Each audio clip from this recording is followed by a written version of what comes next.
আসসালামু আলাইকুম বন্ধুরা, তোমরা কেমন আছো? আশা করি ভালোই আছো। আজকে অসাধারণ একটা মাছের রেসিপি নিয়ে আসলাম তোমাদের সামনে। কি বলবো, এই রকম করি একবার হলো এই মাছটা রান্না করে খেয়ে দেখো। কি বলবো, অসাধারণ টেস্ট লাগে। এই মাছটা সবাই জানো, কিন্তু এই মাছটা আমার মতন করে একবার রান্না করে দেখো। অসাধারণ অসাধারণ টেস্ট হয় বন্ধুরা। কি বলবো, এই দেখো এখানে এটা কিন্তু শোল মাছ বন্ধুরা, এটা শোল মাছ। এটা আমি শিলেছি বন্ধুরা, শিলে শোল মাছ শিলে রান্না করলে খুব টেস্ট হয়। আর এই যে ছোট ছোট করে পিস করে নিয়েছি শোল মাছটা শিলে। আর এই যে এখানে দুটো আলু আছে বন্ধুরা, এই যে শালটা শিলে নিয়েছি, আলু দুটো কেটে নিয়েছি, ধুয়ে পরিষ্কার করে নিয়েছি, এখন রান্না করব। আর শোল মাছটা এইভাবে শিলে রান্না করলে অসাধারণ টেস্ট লাগে। তোমরা একবার হলো বাড়িতে ট্রাই করে দেখো শোল মাছ শিলে রান্না করার জন্য। এই যে এখানে আমি তেল দিয়েছি, এখানে একটা পেঁয়াজ কুচি দিয়ে দিলাম। পেঁয়াজ কুচিটা একটু হালকাভাবে লাল লাল করে ভেজে নিব। আর শোল মাছটা আমার মতন করে যদি একবার হলো রান্না করো। কেউ কেউ শোল মাছ কিন্তু শিলে রান্না করে না বন্ধুরা। আর শোল মাছটা আমি শিলে রান্না করি, না শিলে তো রান্না করি না। এই যে এখানে হলুদ গুঁড়ো দিয়ে দিলাম বন্ধুরা, তোমরা দেখতেই পাচ্ছ হলুদ গুঁড়ো দিয়ে দিয়েছি। আর এই যে কাশ্মীরি লঙ্কার গুঁড়ো দিয়ে দিলাম, জাস্ট একটু একটু, বেশি না। আর সবাই ফুল ভিডিও দেখো, কেউ স্কিপ করবে না। এই দেখো এখানে মশলার গুঁড়ো দিয়ে দিলাম বন্ধুরা, দিয়ে যে নেড়ে চেড়ে নিচ্ছি খুব সুন্দর করে। আর এখানে লবণ দিয়েছি, আর মরিচ আর পেঁয়াজ বাটা এগুলো দিয়ে একসঙ্গে ভালো করে নেড়ে চেড়ে নিচ্ছি। মশলাটা একটু হালকাভাবে কষিয়ে নেব। দেখো খুব সুন্দরভাবে এইভাবে এই শোল মাছটা রান্না করলে অসাধারণ টেস্ট লাগে। আর সবাই স্কিপ করে দেখো না, দেখো কীভাবে রান্না করে। আমি একবার হলো চেষ্টা কর এইভাবে রান্না করার জন্য।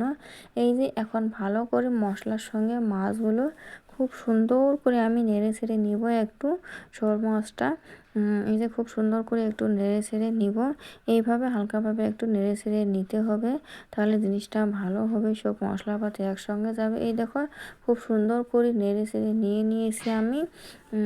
নিয়ে এখন ঢাকনা দিয়ে আমি ঢেকে দিব। এই যে এখন হালকাভাবে খুব সুন্দর করে কষিয়ে নিব আমি, কিন্তু এই যে একটু জল দিয়ে দিলাম বন্ধুরা, দেখতে পাচ্ছ একটু একটু করে জল দিতে হবে আর কষিয়ে নিতে হবে মাছটা। আর এইভাবে বেশি খুন্তি দিয়ে নাড়বা না, এইভাবে করার দুপাশের কাঁটাগুলো ধরে এইভাবে ঝুঁক দিয়ে নিলে জিনিসটা ভালো হয়। বারবার খুন্তি দিয়ে নাড়লে মাছ ভেঙে যেতে পারে, তার জন্য কড়ার মধ্যে রান্না করলে এইভাবে রান্না করতে হয়। আর ফ্রাই প্যানে করলে তো তখন অতটা লাগে না, তখন এমনি রান্না করলেও চলে। আর কড়ার মধ্যে একটু লাগার চেষ্টা থাকে, তার জন্য এইভাবে নাড়বা, তখন মাছটা ভেঙে যাবে না বন্ধুরা। আমার মতন করে একবার চেষ্টা করে দেখো, যদি কাঁচা মাছ রান্না করা যায় এইভাবে করতে হয়। এই যে আবার জলটা দিয়ে দিলাম বন্ধুরা, আমার কিন্তু মাছটা কষান করা হয়ে গেছে, খুব সুন্দর করা বন্ধুরা, খুব সুন্দর করে কিন্তু আমি মাছটা কষিয়ে নিয়েছি। এখন এই যে একটু তলায় ভালো করে নেড়ে চেড়ে নিব, যেন লাগছে নাকি একটু দেখবো হালকাভাবে আমি নেড়ে চেড়ে নিচ্ছি খুন্তি দিয়ে বন্ধুরা। এইভাবে শোল মাছ রান্না করলে খুব টেস্টি হয়, আর খুব ইজি হয় রান্নাটা, একেবারে সহজ। আর খাইতে কিন্তু খুব মজা লাগে বন্ধুরা, কি বলবো, অসাধারণ টেস্ট হয়। তোমরা চাইলে খালিভাবে করতে পারো, আমি একটা আলু দিয়েছি, তোমরা চাইলে না দিতে পারো, এমনি খালিভাবে করতে পারো। এই দেখো খুব সুন্দর করে কিন্তু মাছটা রান্না হতেছে। একেবারে মাছগুলো ছোটো ছোটো পিস করে নিতে হবে, মাংসর মতন ছোটো ছোটো পিস করে নিলে রান্নাটা বেশি ভালো হয়। তখন মাছের গায়ে গায়ে সবটা ঢুকে যায়, তখন টেস্টটা আরও অনেকটাই বাড়িয়ে দেয় বন্ধুরা। তার জন্য মাছটা কোনো ছোটো ছোটো পিস করে নিতে হবে একেবারে। এমনি যে বড় বড় পিস করা হয় ওটা না করে ছোটো ছোটো করতে হবে, তাহলে টেস্টটা অনেকটাই হয়ে যাবে। মাছটা কিন্তু এখন রান্নাটা শেষের দিকে পড়ায় বন্ধুরা, তোমরা দেখতে থাকো।